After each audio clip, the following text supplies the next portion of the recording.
प्रथम कुरिन्थियों अध्याय 14। सबसे बड़ा संप्रदाय कौन सा है? यह अज्ञानियों की बात है, भाइयों। तो ये अज्ञानी भाई कौन है?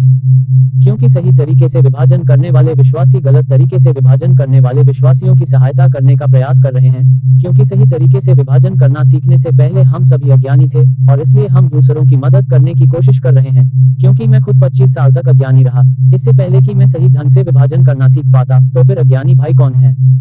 जो कोई यह नहीं समझता कि मसीह की देह की शुरुआत प्रेरितों के अध्याय 9 में हमारे प्रेरित पौलुस के साथ हुई थी। इसलिए हमें एक दूसरे की उन्नति करनी चाहिए, क्योंकि बाइबल हमें आदेश देती है कि अध्ययन करो, अध्ययन करते रहो, अपने आप को परमेश्वर का ग्रहण योग्य ऐसा कार्यकर्ता सिद्ध करो, जो मसीह के न्याय आसन पर लज्जित न हो, और जो सत्य के वचन को ठीक रीति से बांटे। तो उत्पत्ति से लेकर प्रकाशित वाक्य तक सब कुछ बाइबल सत्य है, लेकिन हमें भविष्यवाणी को रहस्य से और फिर पुनः भविष्यवाणी से अलग करना होगा। अतः जब मसीह हमारे पापों के लिए क्रूस पर मरे, गाड़े गए और फिर से जी उठे, और पवित्र आत्मा नीचे उतरी, और उसके 10 दिन बाद वे दूसरे प्रेरितों के काम में स्वर्गारोहित हुए, और 7वें प्रेरितों के काम में स्तिफनुस को पत्थरवाह किया गया।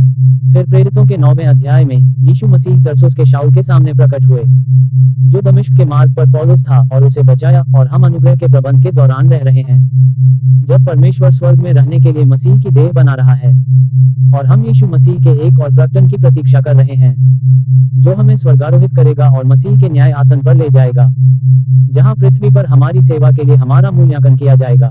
उसके कुछ समय बाद विलंबित क्लेश आरंभ होगा, और तब यीशु मसीह का दूसरा आगमन होगा, जो पृथ्वी पर अपना पहला 1000 वर्ष का शासन स्थापित करेगा। अतः हम इसी प्रकार उचित रूप से विभाजित हैं, क्योंकि परमेश्वर ने लगभग 2000 वर्ष पहले कार्यक्रम को बदल दिया था, और लोग अभी भी पुराने कार्यक्रम के अंतर्गत जीने का प्रयास कर रहे हैं। मत्ती, मरकुस, लूका और यूहन्ना में पृथ्वी पर मसीह की सेवकाई। अतः बाइबल में 2 प्रकार के निर्देश हैं, एक उसके सांसारिक समूह के लिए और दूसरा उसके स्वर्गीय समूह के लिए। तो चलिए हम अपना बाइबल अध्ययन शुरू करें, लेकिन पहले आइए ये सुनिश्चित करें कि हम बच गए हैं। मैं उस सुसमाचार की घोषणा करता हूं जिसके द्वारा तुम बच जाते हो। शास्त्रों के अनुसार मसीह हमारे पापों के लिए मरा, तो इसका तरीका है क्रूस पर चढ़ना। कि मसीह हमारे पापों के लिए पवित्र शास्त्र के अनुसार मरा और गाड़ा गया, और पवित्र शास्त्र के अनुसार तीसरे दिन जी उठा। पहला कुरिन्थियों 15 का 1 और 4, 1 से 4 तक। सबसे प्रेमपूर्ण कार्य जो हम कर सकते हैं वह है सुसमाचार को साझा करना। प्रथम कुरिन्थियों 15 का 3 और 4 में। क्योंकि हमें स्वर्ग में जाने के लिए जो चाहिए वह है, हमारे पास परमेश्वर की धार्मिकता होनी चाहिए, न कि हमारी अपनी। इसलिए जब मैं विश्वास करता हूं कि मसीह मेरे पापों के लिए मरा, गाड़ा गया और पवित्र शास्त्र के अनुसार तीसरे दिन जी उठा, तब परमेश्वर मेरे पाप को मसीह पर डाल देता है, और मैं उसकी धार्मिकता प्राप्त करता हूं, जो कि उसके आत्मा और मुझ में उसके जीवन के समान है। उसने स्वयं को प्रतिस्थापित कर लिया, और वह मृत्यु मरी जिसका मैं हकदार था। तो जब हम यहाँ पर हैं, तो आइए देखें कि प्रेरितों के अध्याय 18 में कुरिन्थ में क्या घटित हुआ। जब कुरिन्थ की कलीसिया की स्थापना हुई और पौलुस चला गया, वहां से वह आराधनालय में से निकलकर न्याय नामक एक मनुष्य के घर में गया, जो परमेश्वर का भक्त था और जिसका घर आराधनालय से सटा हुआ था। न्याय के भवन की एक दीवार थी, और उसके बगल में आराधनालय था। इसलिए जो अन्य भाषा बोलते थे उस सभा में यूनानी, वे इब्रानियों की भाषा बोलते थे। तो वह आप जानते हैं, यहूदी धर्म, इब्रानियों, मूसा का अनुसरण करने वाले इब्रानियों ने विश्वास किया और बचाए गए। ठीक है, तो फिर वह किसके घर गया? आराधनालय में कड़ी मेहनत से शामिल हो गए, और आराधनालय का प्रधान क्रिस्पुस अपने सारे घराने समेत प्रभु पर विश्वास करने लगा। तो आप जानते हैं, आराधनालय के सरदार ने पौलुस के उपदेश पर विश्वास किया, और उसके परिवार और सेवकों ने और बहुत से कुरिन्थियों ने भी सुनकर विश्वास किया और बपतिस्मा लिया। तो सभा में अन्य लोग, आराधनालय में भी विश्वास है, अन्य कुरिन्थियों में। तब प्रभु ने रात में दर्शन के द्वारा पौलुस से बातें की। अतः प्रभु पौलुस को दर्शन में दिखाई देते हैं। डरो मत, परंतु बोलते रहो और चुप मत रहो, क्योंकि मैं तेरे साथ हूँ, और कोई तुझ पर चढ़ाई करके तुझे हानि न पहुंचाएगा, क्योंकि इस नगर में मेरे बहुत से लोग हैं। इसलिए प्रभु जानता था कि कुरिन्थ में बहुत से लोग विश्वास करेंगे, और वह वहां 1.5 वर्ष तक रहकर उनके बीच परमेश्वर का वचन सिखाता रहा। अतः जब पौलुस अब प्रेरितों के काम 9 में कुरिन्थियों को पत्र लिख रहा है, तो कुरिन्थ में कई गुट हैं, और कुरिन्थ की समस्या आज ईसाई जगत की समस्या जैसी ही थी। हमारे पास कई संप्रदाय हैं, क्योंकि पौलुस ने 1 का 12 में कहा, अब मैं ये कहता हूँ कि तुम में से हर एक कहता है कि मैं पौलुस का हूँ, और मैं अपुल्लोस का, और मैं कैफा का, और मैं मसीह का हूँ। इसलिए कुछ लोगों ने सोचा कि कुछ लोग पौलुस का अनुसरण कर रहे हैं। दूसरों का मानना था कि अपुल्लोस प्रेरित पौलुस से भी बढ़कर था, सो वे उसके पीछे हो लिए, और अन्य लोग कैफा अर्थात पतरस के पीछे हो लिए। तुम्हें पता है, छोटा झुंड 12 का मुखिया, कुछ लोग मसीह की पृथ्वी पर की गई सेवकाई का अनुसरण कर रहे थे, इसलिए उन्हें भी हमारी तरह पौलुस का अनुसरण करना चाहिए। अतः इस अध्याय में हम देखेंगे कि इसे समझने की कुंजी मुझे यह जानना है कि पौलुस भविष्यवाणी की तुलना अन्य भाषा से करता है। दान के पीछे चलो, ठीक है, लेकिन उससे पहले आइए अध्याय 12 की अंतिम आयत पर नजर डालें। इसलिए तुम उत्तम से उत्तम वरदान की लालसा तो करो, परंतु मैं तुम्हें और भी उत्तम मार्ग बताता हूँ। अतः सबसे उत्तम मार्ग था प्रेम, जो मसीह का प्रेम है, जो विश्वासियों के द्वारा कार्य करता है। और अब आप जानते हैं कि सबसे अच्छा उपहार भविष्यवाणी करने की क्षमता है। अतः पौलुस विरोधाभास कर रहा है। आप इसे भविष्यवाणी और अन्य भाषाओं के बीच आगे पीछे होते हुए देखेंगे। दान के पीछे चलो, ये पक्का करो कि मसीह का प्रेम तुम्हारे भीतर और तुम्हारे द्वारा बहता है, और आत्मिक वरदानों की भी अभिलाषा करो, परंतु इससे बढ़कर यह कि तुम भविष्यवाणी कर सको। यही वह उपहार होगा जिसके लिए उन्हें प्रयास करना चाहिए, क्योंकि जो अन्य भाषा में बोलता है वह मनुष्यों से नहीं परंतु परमेश्वर से बोलता है, क्योंकि कोई भी मनुष्य उसे नहीं समझता। ये कैसे हो सकता है? वह आत्मा में होकर रहस्यपूर्ण बातें बोलता है, अतः आत्मा में वह रहस्यपूर्ण बातें बोल रहा है, लेकिन कोई भी यह नहीं समझता कि वह क्या कह रहा है। परंतु जो भविष्यवाणी करता है वह मनुष्यों से उन्नति और उद्देश्य और शांति की बातें कहता है। अतः जो भविष्यवाणी कर रहा है वह ऐसे शब्दों में बोल रहा है जो समझने योग्य है। इस प्रकार वह कलीसिया का निर्माण, प्रोत्साहन और सुदृढ़ीकरण कर रहा है। जो अन्य भाषा में बोलता है वह अपना ही विकास करता है, परंतु जो भविष्यवाणी करता है वह कलीसिया की उन्नति करता है। मैं ये चाहता हूँ कि तुम सब अन्य भाषाओं में बातें करो, परंतु इसके अधिक ये चाहता हूँ कि तुम भविष्यवाणी करो, क्योंकि जो अन्य भाषा में बातें करता है उससे भविष्यवाणी करने वाला बड़ा है, यदि वह कलीसिया की उन्नति के लिए अनुवाद न करे। इसलिए पौलुस ये चाहता था कि वे सब अन्य भाषाएं बोलें, परंतु वह ये चाहता था कि वे भविष्यवाणी करें, क्योंकि यह उसके महान के लिए है जो भविष्यवाणी करता है या बोलता है। आप जानते हैं, परमेश्वर के लिए बोलता है। परमेश्वर का वचन बोलो, भविष्यवाणी करो और परमेश्वर का वचन बोलो, और सिवाय इसके कि यदि कोई व्यक्ति अन्य भाषाओं में बोले जिसका वह अनुवाद करे ताकि अन्य लोग समझ सके कि उसने क्या कहा। अब हे भाइयों, यदि मैं तुम्हारे पास आकर अन्य भाषा बोलूं तो तुम्हें क्या लाभ होगा? जब तक मैं तुम्हारे साथ प्रकाश या ज्ञान या भविष्यवाणी या सिद्धांत द्वारा बात न करूं, यदि आप मेरी बात नहीं समझते तो इससे आपको कोई लाभ नहीं होगा। जब तक कि मैं रहस्योद्घाटन के द्वारा बात न कर रहा हूं, क्या आप जानते हैं कि परमेश्वर ने मुझ पर कुछ प्रकट किया है, या कुछ विशेष ज्ञान जो परमेश्वर ने मुझे दिया है, या आप जानते हैं परमेश्वर का वचन बोलना या सिद्धांत द्वारा, आप जानते हैं शिक्षा या निर्देश जो मसीह की ओर से आपके लिए है, और यहाँ तक कि जीवन देने वाली ध्वनि के बिना भी, चाहे बांसुरी या वीणा, जब तक वे ध्वनि में अंतर नहीं करते हैं। ये कैसे जाना जाएगा कि बांसुरी या वीणा किसके लिए बजाई गई है? यदि तुरही की ध्वनि अस्पष्ट हो तो युद्ध के लिए कौन तैयारी करेगा? इसी प्रकार यदि तुम अन्य भाषा में स्पष्ट बातें न बोलो जो कहा गया है, वह कैसे जाना जाएगा? क्योंकि जब तक तुरही स्पष्ट आज्ञा न दे तब तक तुम हवा में बातें करते रहोगे।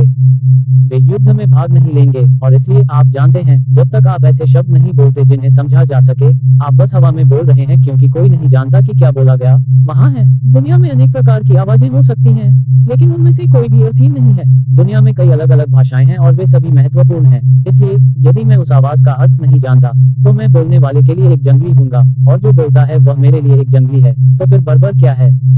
ये वह व्यक्ति है जो ग्रीक भाषा नहीं बोलता, वह ग्रीक भाषा नहीं बोलता। तो वहाँ है, वहाँ सार्वभौमिक भाषाएं रही हैं। हिब्रू, आप जानते हैं, आदम संभवतः बाबेल की मीनार तक हिब्रू भाषा बोलता था। संभवतः उस समय ग्रीक भाषा में यही बोला जाता था, और जब सिकंदर महान सार्वभौमिक भाषा बन गया तो उसके बाद अंग्रेजी, आप जानते हैं, पिछले 500 वर्षों तक। और संगीत भी एक सार्वभौमिक भाषा है। क्या ये दिलचस्प नहीं है? वैसे ही तुम भी आत्मिक वरदानों की धुन में रहते हुए कलीसिया की उन्नति के लिए प्रयत्नशील रहो। आप जानते हैं कि आपका लक्ष्य कलीसिया का उत्थान करना है, इसलिए जो कोई अन्य भाषा में बोले वो प्रार्थना करे कि उसका अनुवाद भी कर सके।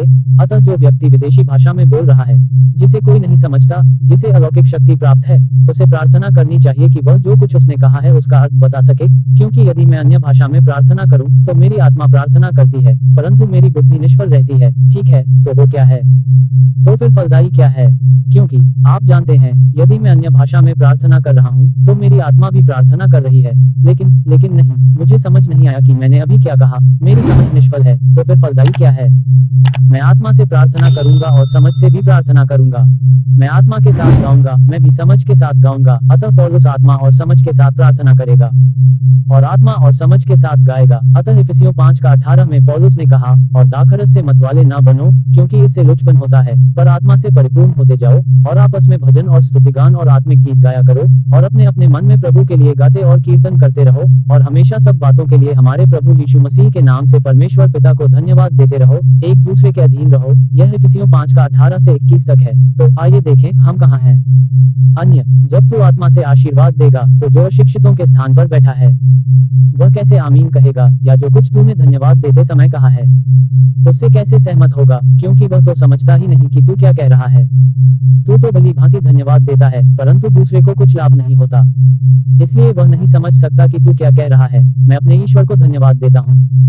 मैं तुम सब से अधिक अन्य भाषा में बोलता हूँ। अतः पौलुस ने अन्य भाषाओं में बात की जब उसे उनकी आवश्यकता थी, जब वह आप सभी से अधिक विभिन्न प्रकार के देशों में जा रहा था।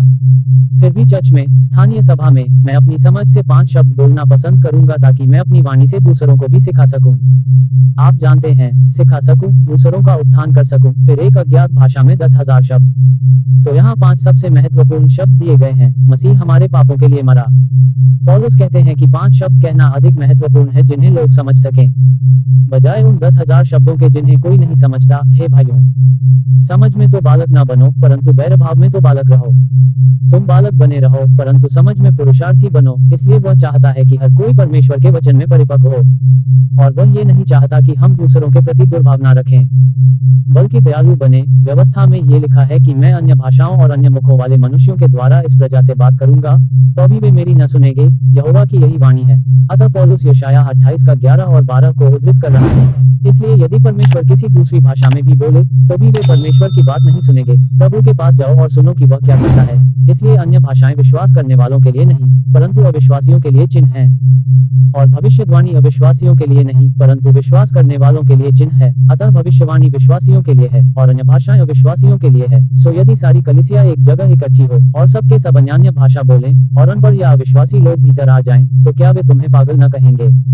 तो यहाँ एक अशिक्षित है, उसने सीखा नहीं है। आप पौलिन सत्य स्वर्गीय निर्देशों को जानते हैं, और यहाँ एक अविश्वासी है। परंतु यदि सब भविष्यवाणी करें और भीतर कोई अविश्वासी या अशिक्षित आ जाए, तो सब उसे दोषी ठहराएंगे, सब उसका न्याय करेंगे, और इस प्रकार उसके मन के भेद प्रकट हो जाएंगे।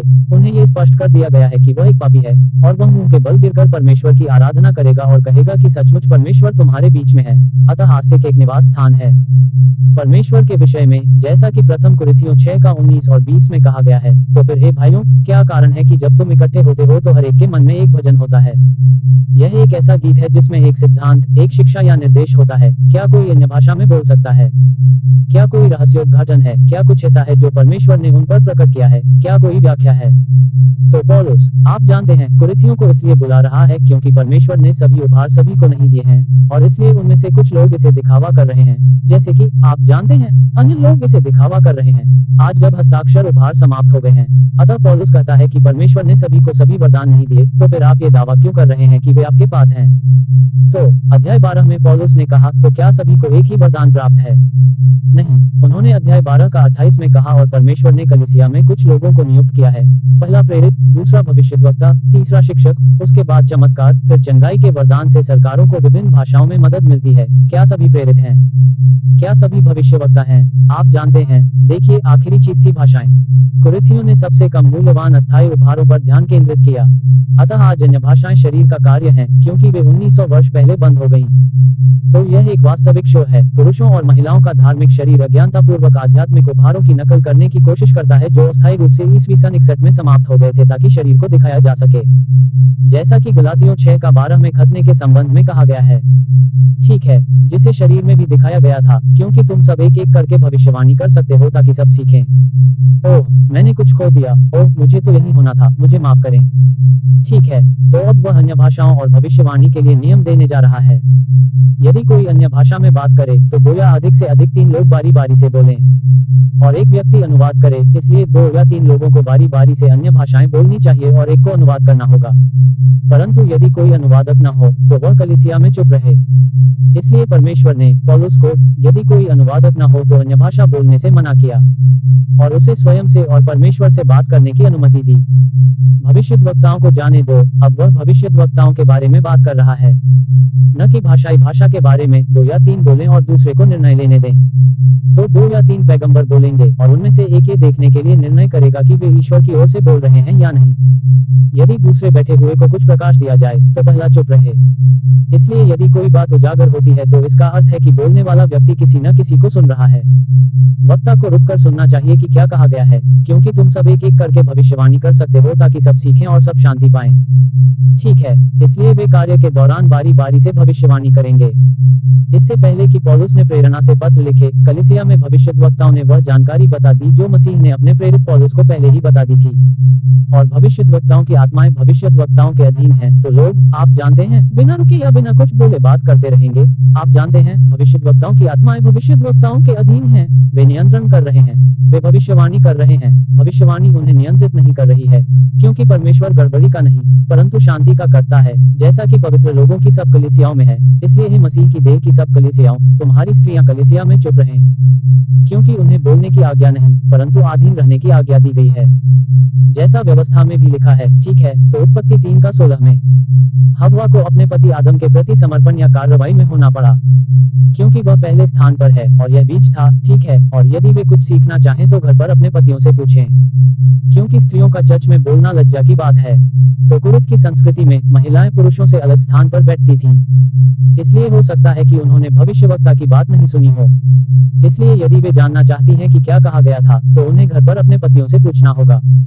लेकिन आज हम सब चर्च में एक साथ बैठे हैं, क्योंकि प्रथम तीमुथियुस में कहा गया था कि आप जानते हैं, महिलाओं को चुप रहना सीखना चाहिए। इसलिए अध्याय 11 में पौलुस ने कहा, जो कोई सिर ढककर प्रार्थना और भविष्यवाणी करता है, वह अपने सिर का अपमान करता है, परंतु जो स्त्री उघाड़े सिर प्रार्थना और भविष्यवाणी करती है, वह अपने सिर का अपमान करती है, क्योंकि वह एक समय ऐसा था मानो वह मुंडा हो। अतः पुरुष प्रधान प्रार्थना और भविष्यवाणी कर रहा था, और स्त्री प्रार्थना और भविष्यवाणी करने में सक्षम थी। लेकिन पौलुस ने यह स्पष्ट किया कि स्थानीय सभा में स्त्रियों को ऐसा नहीं करना चाहिए। हमारी महिलाओं को चर्च में चुप रहना चाहिए, बिल्कुल हाँ। महिलाओं को पादरी या उपयाजक नहीं बनना चाहिए, हाँ, लेकिन वे समुदाय में राजदूत और शिक्षक हो सकते हैं, स्थानीय सभा में नहीं, क्योंकि ठीक है, पादरी को मसीह का अनुसरण करने के लिए पौलुस का अनुसरण करना चाहिए, जो चर्च का मुखिया है। फिर उसके नीचे उपयाजक हैं, सभा के ये सभी नेता पुरुष हैं, तो सभी पुरुष होने चाहिए, और तब मंडली में भी परमेश्वर की आत्मा होगी, क्योंकि छोटे अक्षर वाले इस क्रूस का अर्थ यीशु मसीह की आत्मा है। लेकिन आज हम सभी को मसीह के राजदूत बनना है। बाइबल का ज्ञान, जो हमारे अंदर उसकी आत्मा द्वारा सही रूप से विभाजित किया गया है, वही महत्वपूर्ण है, और हम ये साझा कर सकते हैं कि आप जानते हैं, राजदूतों के रूप में परमेश्वर का वचन आपसे कैसे निकला। कुरिन्थियों, क्या परमेश्वर का वचन आपसे उत्पन्न हुआ या वह केवल आप तक आया? क्या आप ही एकमात्र व्यक्ति थे जिन्हें ये आध्यात्मिक उपहार प्राप्त हुए? नहीं, इसकी शुरुआत पौल से हुई। खैर, जैसा कि वह यहाँ कहता है, इसे प्रभु से प्राप्त किया। यदि कोई भी व्यक्ति अपने आप को भविष्यद्वक्ता या आध्यात्मिक मानता है, तो उसे यह स्वीकार करना चाहिए कि जो बातें मैं तुम्हारे लिए लिखता हूँ वे प्रभु की आज्ञाएं हैं। प्रथम कुरिन्थियों 14:37। इसलिए पौलुस प्रभु की आज्ञाएं लिखता है, परंतु यदि कोई अज्ञानी है तो अज्ञानी ही रहे। ठीक है, अतः यदि कोई पौलुस के प्रेरित अधिकार अर्थात मसीह की देह अर्थात उसके स्वर्गीय समूह के विषय में अनभिज्ञ है, तो उसे अनभिज्ञ ही रहने दिया जाए। ठीक है, और इसलिए अज्ञानी शब्द का प्रयोग बाइबल में पौलुस ने 10 बार किया है, लेकिन उनके पत्रों में, लेकिन यहाँ एक ही श्लोक में इसका प्रयोग 2 बार किया गया है। इसलिए भाइयों, ठीक है, तो मैं बस इतना कहना चाहता हूँ कि पौलुस हमें इस व्यवस्था के लिए मसीह की ओर से आज्ञाएं देता है, परंतु यदि यह ठीक हो तो हे भाइयों, भविष्यवाणी करने की धुन में रहो और अन्यान्य भाषा बोलने से न रोको। तो आप जानते हैं, भविष्यवाणी करने की इच्छा, परंतु उन लोगों को मत भूलना जो अन्य भाषाएं बोलना चाहते हैं। सभी काम शालीनता और क्रम से किए जाएं। इसी के साथ अध्याय 14 समाप्त होता है। बहुत से लोग इस बात से अनभिज्ञ थे कि पौलुस ही परमेश्वर का एकमात्र प्रेरित है जिसे मसीह की देह पर अधिकार प्राप्त है। उन्होंने पौलुस के बजाय मसीह की पृथ्वी पर की गई सेवकाई या पत्रस और पृथ्वी पर उसके राज्य का अनुसरण किया, अर्थात प्रेरितों का अनुसरण किया, और इसलिए उन्हें और हमें पौलुस का अनुसरण करने की आवश्यकता है। उस समय आध्यात्मिक उपहार थे, पहले अन्य भाषाएं और आत्मिक वरदान थे, परंतु अब नहीं। वे 1900 वर्ष पहले समाप्त हो गए, जब इसराइल के लिए उत्तेजक सेवकाई समाप्त हो गई, संकेत उपहार समाप्त हो गए और ल्यूक ने अधिनियम लिखना बंद कर दिया। आध्यात्मिक वरदानों का प्रदर्शन अंतिम बार 28 में किया गया था। 61 वे अभी प्रभावी नहीं हैं, लेकिन स्वर्गारोहण के बाद वे प्रभावी होंगे। आज कोई अलौकिक दैवीय उपहार उपलब्ध नहीं है, हमें बाइबल का अध्ययन करना चाहिए। डिस्पेंसेशनलिज्म, आज हमें आत्मिक वरदानों की आवश्यकता नहीं है, क्योंकि हमारे अंदर परमेश्वर का संपूर्ण वचन और उसकी आत्मा है। लेकिन याद रखें, हमारा आध्यात्मिक जीवन उनकी अज्ञानता के आधार पर नहीं चलेगा। सही ढंग से विभाजन करने से हम बाइबल की सभी आयतों को समझ पाते हैं और उन पर विश्वास कर पाते हैं। याद रखें, बाइबल संपूर्ण है। इस प्रकार वहाँ रहस्योद्घाटन हुआ, जो मनुष्य के लिए ईश्वर है। वहाँ प्रेरणा थी, आदमी से कागज तक। वहाँ कागजों की संरक्षण प्रतियां या बाइबल की प्रतियां और आत्मा को प्रकाशित करने वाले कागज हैं। इस प्रकार पहले 2 अध्याय समाप्त हो गए और बाइबल पूरी हो गई। बाइबल में अब कोई रहस्योद्घाटन या प्रेरणा से लिखे गए शब्द नहीं है, लेकिन संरक्षण और प्रकाशन, जिसे ज्ञानोदय भी कहा जाता है, अभी भी जारी है। ठीक है, तो पिन्तेकुस्त के बारे में क्या? यरूशलेम के ऊपरी कमरे में कौन थे? वहाँ 120 छोटे झुंड के लोग थे जो विश्वासी थे और यीशु मसीह की पृथ्वी पर सेवकाई का अनुसरण करते थे। ये सब लोग उन स्त्रियों और यीशु की माता मरियम और उसके भाइयों के साथ एकचित होकर प्रार्थना और विनती करते रहे, तो फिर यीशु के भाई कौन हैं? खैर, मार्क हमें बताता है कि क्या ये वही बढ़ई नहीं है जो मरियम का पुत्र, याकूब और यूसुफ, यहूदा और शमौन का भाई है। अतः प्रभु यीशु मसीह के 4 सौतेले भाई थे, और वे यहाँ हमारे बीच उसकी बहनें नहीं हैं, तो उसके पास कम से कम 2 लोग थे, और वे उससे नाराज थे। उन दिनों में पतरस चेलों के बीच में खड़ा होकर कहने लगा कि वे सब मिलकर 120 के लगभग थे, तो यह 120 था। और क्या हुआ? जब पिन्तेकुस्त का दिन आया, तो वे सब एक जगह इकट्ठे थे, और एकाएक आकाश से बड़ी आंधी का सा शब्द हुआ, और जिस घर में वे बैठे थे वह भी इससे भर गया, और उन्हें आग की सी फटी हुई जीभें दिखाई दी, और वह उनमें से हर एक पर आ ठहरी, और वे सब पवित्र आत्मा से भर गए, और जिस प्रकार आत्मा ने उन्हें बोलने की सामर्थ दी, वे अन्य अन्य भाषा बोलने लगे, इसलिए वे अन्य भाषाओं में बात करने लगे। अतः उपहार के लिए यूनानी शब्द करिश्मा है। आज बहुत से लोग करिश्मा या पेंटेकोस्टल हैं, लेकिन दूसरे अंत में क्या हुआ? 9वें अंत में क्या हुआ? ये दमिश्क के मार्ग पर तरसुस के शाऊल, जिसे पौलुस के नाम से भी जाना जाता है, के सामने यीशु मसीह के प्रकट होने की भविष्यवाणी थी, और उसने उसे मसीह की एक देह के लिए अपना एक प्रेरित बना लिया। यदि परमेश्वर किसी प्रवक्ता को चुनता है और हम उसका अनुसरण नहीं करते, तो हम मसीह का अनुसरण नहीं कर रहे हैं। मिड एक्ट्स पॉलिन डिस्पेंसेशनल बाइबल अध्ययन या पेंटेकोस्टलिज्म। मुझे आशा है कि आप मिड एक्ट्स पॉलिन डिस्पेंसेशनल बाइबल अध्ययन कहेंगे। ये समझना इतना महत्वपूर्ण क्यों है कि मसीह का शरीर कब शुरू हुआ? क्योंकि यदि आप यह नहीं समझते कि किस प्रेरित की बात सुननी है, कौन सा प्रेरित आपकी जानकारी है, तो आप बाइबल के बारे में पूरी तरह भ्रमित हो सकते हैं। चर्च की सबसे बड़ी भूल क्या है? क्या ये कहना सही है कि मसीह का शरीर 9वें के बजाय दूसरे कार्य में आरंभ हुआ? तो क्या आप दूसरे चरण में हैं या 9वें चरण में? मुझे आशा है कि आप 9वां कार्य कहेंगे, क्योंकि यही वह समय था जब मसीह का शरीर शुरू हुआ। इसलिए यदि आप अधिक जानना चाहते हैं, तो परमेश्वर का रहस्य 100 पृष्ठों में बाइबल का अवलोकन है, जो आपको सही ढंग से विभाजित करने में मदद करेगा। सही ढंग से विभाजित रोमियो का अध्ययन मार्गदर्शिका बहुत महत्वपूर्ण है, क्योंकि हमें रोमियो की समझ होनी चाहिए। पहला कुरिन्थियों सामान्य टिप्पणी और सही ढंग से विभाजित पहला कुरिन्थियों अध्ययन मार्गदर्शिका आपको इस छोटे वीडियो में जितना जानकारी दे सकती है, उससे कहीं अधिक जानकारी देती है। सभी पुस्तकें अमेज़न पर उपलब्ध हैं, और यदि आपके पास किंडल अनलिमिटेड ऐप या सदस्यता है, तो आप हमारी सभी बाइबलें amazon.com पर निःशुल्क पढ़ सकते हैं। तो हमारी वेबसाइट है marianmanly.com। हमारा YouTube channel salvation rightly dividing and the rapture है, सही ढंग से अल्प वीडियो भी करता है। ईमेल grace@gmail.com है। हमें रंबल और एक्स तथा व्हाट्सएप पर खोजें। कृपया लाइक करें, शेयर करें और सब्सक्राइब करें, और देखने के लिए धन्यवाद।